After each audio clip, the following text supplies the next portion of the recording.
Perkenalkan, nama saya Yudinda Widirestanti, NIM A1D018090 dari mata kuliah Teknologi Produksi Tanaman Tahunan kelas A. Saya di sini ingin memaparkan atau memberikan penjelasan mengenai tugas terstruktur, yaitu makalah dengan judul budidaya atau teknologi yang diterapkan pada budidaya tanaman kopi. Sebelum masuk ke penjelasan intinya, saya akan memberi beberapa pengantar mengenai tanaman kopi. Tanaman kopi merupakan tanaman perkebunan dan dijadikan sebagai komoditas prioritas kedua dari Indonesia. Merupakan komoditas unggulan nasional yang diarahkan untuk meningkatkan ekspor dan peningkatan nilai tambah produk kopi untuk pasar internasional. Lalu peningkatan konsumsi kopi ini sekarang sedang marak terjadi, apalagi banyak remaja yang mengonsumsi kopi. Nah, peningkatan konsumsi ini tidak diimbangi dengan peningkatan produksi kopi. Rendahnya produksi kopi di Indonesia itu dikarenakan beberapa faktor, misalnya saja pengaruh hama atau serangan penyakit karat daun dan teknik budidaya yang kurang optimal. Nah, di sini itu saya akan menjelaskan beberapa teknik budidaya yang dapat diterapkan untuk tanaman kopi sehingga nanti kualitas dan kuantitas biji kopi itu akan lebih baik dari sebelumnya. Pertama, kita mengenal biologi tanaman kopi terlebih dahulu. Di sini sudah ada klasifikasi tanamannya. Tanaman kopi merupakan spesies tanaman pohon yang termasuk dalam famili Rubiaceae dan genus Coffea. Sistematika tanamannya dapat dilihat, yaitu Kingdom Plantae, Subkingdom Tracheobionta, divisi Magnoliophyta, kelas Magnolipsida, subkelas Asteridae, ordo Rubiaceae dan genus Coffea, serta spesies Coffea spp. Yang kedua adalah biologi tanaman kopi. Tanaman kopi merupakan tanaman tahunan yang memiliki bagian-bagian pada tanamannya seperti daun, batang, akar, bunga, dan buah. Yang pertama, daun kopi. Daun kopi berbentuk bulat, ujungnya agak meruncing sampai bulat dengan bagian pinggir yang bergelombang. Daun tumbuh berhadapan pada batang, cabang, dan ranting-rantingnya. Yang kedua itu batang kopi, berbentuk bulat dengan bagian bawah berukuran besar dan semakin ke atas semakin mengecil, bisa tumbuh sampai 4 meter.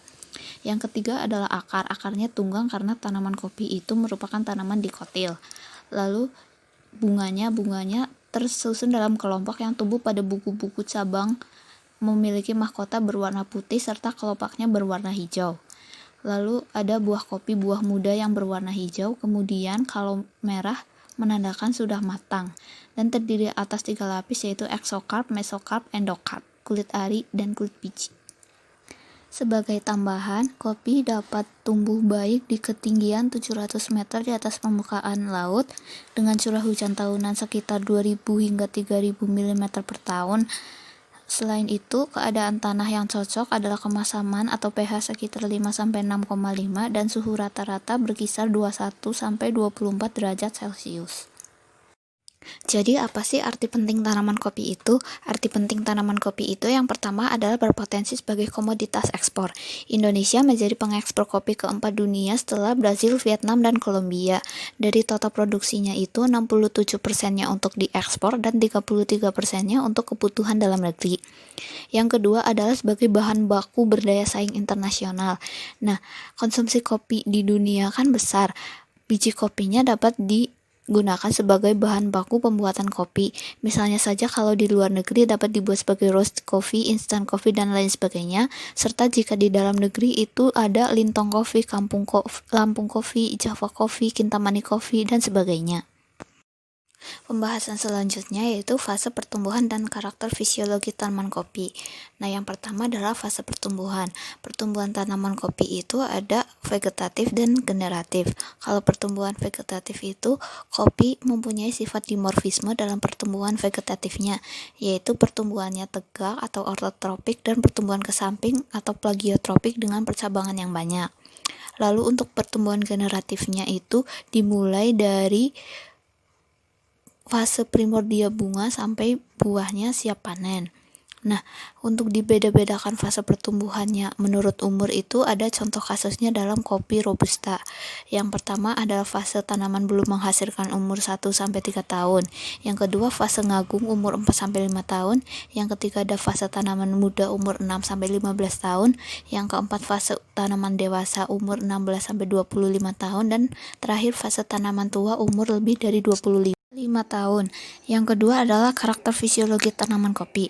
Tanaman kopi ini termasuk tanaman C3 yang menyukai naungan sehingga pemanfaatan intensitas cahaya matahari dalam proses fotosintesisnya lebih kecil daripada proses fotorespirasinya. Lalu pada fase pembibitannya, tingkat naungan yang dibutuhkan itu lebih tinggi daripada fase generatif. Intensitas cahaya yang diperlukan tanaman kopi itu sekitar 60-80%. Hal ini diperlukan untuk mengurangi pengaruh buruk akibat cahaya matahari yang terik dan memperpanjang umur ekonominya. Karena tanaman kopi itu tanaman C3 yang menyukai naungan, maka di sini ada tanaman berbuah kopi Arabica itu ditanam di bawah naungan glisirida dan hasilnya pertumbuhannya itu lebih baik dibanding naungan cermai, belimbing wuluh, dan kayu manis. Setelah mengetahui biologi dan fisiologi tanaman kopi, kini masuk ke teknik budidayanya. Yang paling pertama dilakukan adalah persiapan lahan. Persiapan lahan dilakukan dengan 2 teknik, yaitu jika di lahan datar dibuat teras individu dan jika di lahan miring dibuat teras mengikuti kontur atau sabuk gunung. Lalu tanahnya itu ditanam penaung sebelum bibit kopi ditanam. Penaung itu ada 2 penaung tetap dan penaung sementara. Penaung tetap contohnya lamtoro dan penaung sementara itu tanaman buah-buahan. Lalu ada pembuatan lubang rorak yang digunakan sebagai resapan air, menampung seresah tanaman, dan penghambat aliran permukaan. Nah, olah tanahnya itu dilakukan untuk menggeburkan tanah, jadi biasanya dilakukan olah tanah minimal. Lalu untuk penaung itu ditanam 1 tahun sebelum penanaman kopi dengan arah tanam itu utara ke selatan. Setelah dilakukan persiapan lahan, lalu langkah selanjutnya adalah pembibitan dan penanaman. Pembibitan kopi selama ini umumnya dilakukan secara generatif melalui biji dan jarang dilakukan secara vegetatif. Upaya perbanyakan secara vegetatif dapat dilakukan dengan beberapa cara, yaitu stek, cangkok, dan okulasi. Pembibitan secara vegetatif ini jarang dilakukan karena akar yang tumbuh dari vegetatif ini itu tidak sekuat akar yang tumbuh dengan biji. Jadinya petani banyak yang memilih pembibitan dengan melalui biji. Nah, pembibitan melalui biji itu ada 2 fase, yakni fase penyemaian dan pembibitan. Nah, caranya itu buat buah kopi dikupas kulit dan daging buahnya, kemudian dicuci hingga menghasilkan biji kopi sebagai benih. Benih itu dipilih yang ukurannya sama, tidak terserang penyakit, tidak berjamur, warnanya seragam, dan tidak berlubang. Lalu dilakukan seleksi benih dengan direndam air selama 4 hari. Lalu benih yang baik itu ditanam ke media tanam dengan cara dibenamkan, yaitu bagian punggung di atas dan bagian perutnya menghadap ke bawah. Fase pembibitan atau nursery ini menggunakan bibit dalam tahap kepelan, yakni dengan ciri memiliki 2 daun yang baru membuka sempurna. Lalu jika pembibitannya sudah dirasa cukup, lanjut ke penanaman. Penanaman ini dilakukan pada awal musim hujan. Saat penanaman, akar tunggang yang terlalu panjang itu dipotong sesuai ukuran lubang tanam. Lalu persiapan penanaman yaitu dengan pembuatan lubang tanam dan jarak tanam. Lubang tanam kopi harus diberi bahan organik agar perakaran dapat tumbuh dengan baik. Ukurannya 50 x 50 x 50 cm dan jarak tanamnya 1,5 meter x 1,5 meter. Setelah tanaman kopi sudah ditanam di lahan, dilakukan upaya pemeliharaan. Upaya pemeliharaan ini ada 6 upaya, yaitu pemangkasan tanaman, baik tanaman pelindung maupun tanaman kopinya, pemupukan, pembuatan rorak, pengendalian gulma, dan pengendalian hama penyakit. Untuk pemangkasan tanaman pelindung itu dilakukan agar tanaman kopi mendapat sinar matahari yang cukup untuk merangsang pemumaan, memperlancar sirkulasi udara dalam kebun, serta mengurangi kelembapan saat musim hujan. Lalu pemangkasan tanaman kopi itu dilakukan untuk mempertahankan ketinggian tanamannya agar tetap 160 cm sehingga memudahkan untuk perawatan dan pemeliharaan panen. Lalu yang ketiga ada pemupukan, dilakukan untuk mempertahankan dan memperbaiki kesuburan tanah sehingga produktivitas tanah meningkat dan hasilnya optimal. Nah, contoh kasus pemupukannya itu ada di kebun belawan. Pemupukan tanaman kopi di kebun belawan ini dilakukan 2 kali dalam setahun, yakni semester 1 bulan Maret April dan semester 2 pada bulan Oktober November. Jenis pupuk anorganik yang digunakan ada urea, SP36, KCl, dan kieserit. Jenis dan dosis pupuknya itu dibedakan berdasarkan umur tanaman kopi.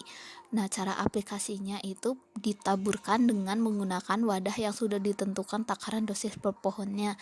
Kemudian dilakukan penutupan lubang yang sudah ditaburi pupuk dengan cangkul. Lalu upaya selanjutnya adalah pembuatan rorak. Pembuatan rorak ini dilakukan untuk konservasi air, mencegah runoff, menahan humus, dan tempat penampungan bahan organik. Lalu gulmanya itu dikendalikan.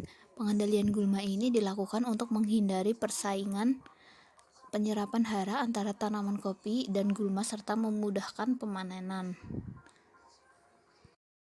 Upaya pemeliharaan lainnya ada pengendalian hama dan penyakit, dilakukan dengan kultur teknis, penggunaan perangkap, dan pengendalian secara biologi.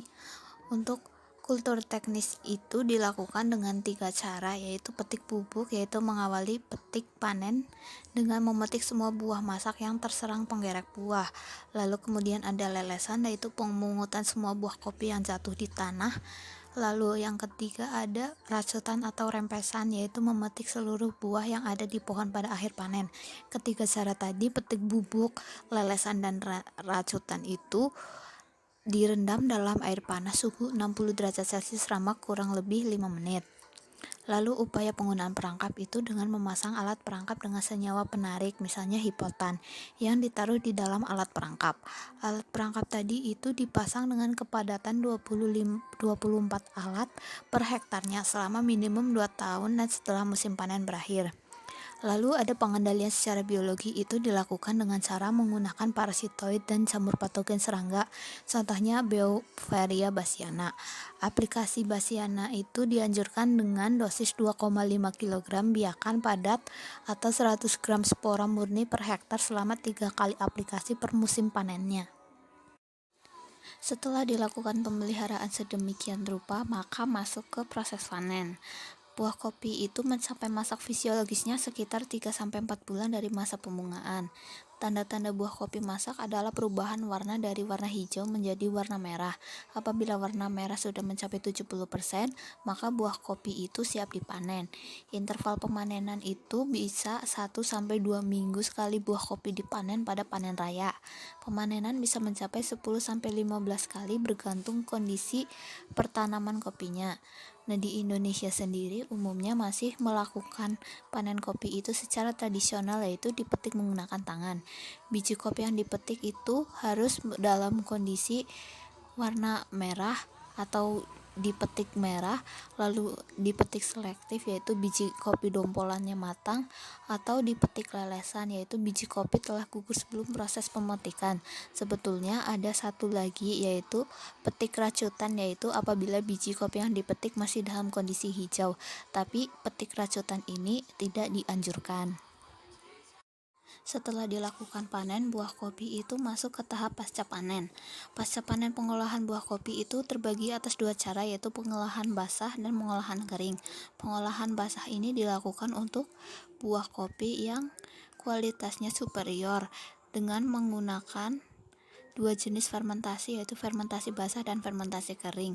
Tahapnya itu buah kopi dimasukkan ke dalam bak berisi air, lalu dialirkan ke raung pulper untuk dikupas, lalu dialirkan ke bak pencucian, kemudian dikeringkan dengan mason dryer, lalu dimasukkan ke mesin huller untuk memisahkan kulit ari dan kulit tanduknya, dan kemudian biji disortasi.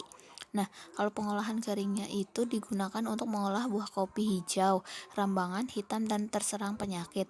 Tahapannya dengan penjemuran di bawah sinar matahari 10 hari, lalu ke mesin dryer, lalu ke mesin huller, kemudian disortasi. Nah, sederhananya oleh petani itu dilakukan yang pertama adalah sortasi buahnya, bertujuan untuk memisahkan buah yang bagus dengan yang tidak bagus dengan cara merendam. Lalu masuk ke pengupasan, bertujuan untuk menghilangkan kulit buah. Nah, lalu ke pencucian, bertujuan untuk menghilangkan sisa-sisa lendir yang masih menempel pada kulit tanduk. Lalu yang terakhir ada grading, bertujuan memisahkan biji kopi hasil pencucian tadi berdasarkan yang cacat atau yang tidak. Setelah grading ini, biji kopi hijau tersebut Agar siap dikonsumsi masih harus melalui proses selanjutnya antara lain fermentasi, pengeringan, pengupasan kulit tanduk, penggilingan, dan menjadi bubuk untuk untuk biji kopi dalam pengemasan. Pemaparan yang tadi dapat disimpulkan bahwa tanaman kopi ini merupakan tanaman penting sebagai komoditas ekspor maupun bahan baku untuk pembuatan olahan kopi di dalam negeri. Nah, teknik budidaya kopi itu dapat diterapkan dari semenjak persiapan lahan hingga pasca panen. Persiapan lahan dapat disiapkan di lahan datar maupun lahan miring dengan adanya tanaman naungan karena tanaman kopi merupakan tanaman C3 dan tidak membutuhkan intensitas cahaya yang besar. Lalu ada pembibitan dan penanaman. Pembibitan ini banyak menggunakan biji kopi karena akarnya lebih kuat, dan penanaman dilakukan sesuai dengan anjuran lubang tanam dan jarak tanam yang ada. Lalu setelah itu ada pemeliharaan dilakukan sebaik mungkin dari mulai penyiangan gulma, pemupukan, pemangkasan baik tanaman kopinya atau tanaman pelindungnya, hingga pengelolaan hama dan penyakit yang dilakukan secara terpadu. Lalu dilakukan panen. Panen ini dilakukan saat buah kopi sudah matang fisiologis, di mana buah sudah berwarna merah, dan dilakukan secara manual dengan petik merah atau petik selektif atau dengan petik lelesan. Lalu setelah itu biji kopi yang sudah dipanen itu masuk ke tindakan olah pasca panen, dan di olah pasca panen ini diputuskan apakah buah kopi tadi akan diolah secara basah maupun secara kering untuk nantinya biji kopinya masuk lagi ke industri pengolahan. Ya. Dan pemaparan hasil makalah yang sudah saya buat. Apabila ada kesalahan, mohon maaf dan terima kasih atas waktunya. Wassalamualaikum warahmatullahi wabarakatuh.